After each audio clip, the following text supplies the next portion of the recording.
এই লাউ শাক কাটা হচ্ছে। লাউ শাক দিয়ে, কুমড়ো দিয়ে, আলু দিয়ে তরকারি রান্না হবে। এই আমাদের মাসি কাটছে লাউ শাক বসে বসে। আর এই যে পেঁপে, বিনস, গাজর আছে।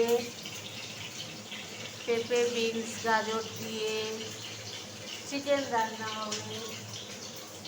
এই যে ছানা কেটে রাখা হয়েছে, ছানা দিয়ে, আলু দিয়ে, আদা বাটা, টমেটো দিয়ে তরকারি হবে।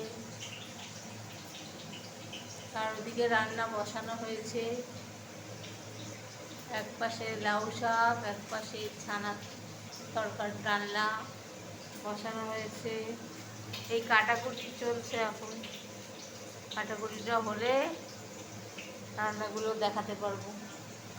এখন কী করে ওদিকে যাবো? ওদিকে মাসি বসে আছে, কাটছে লাউ শাক। সব কাটাকাটি হোক।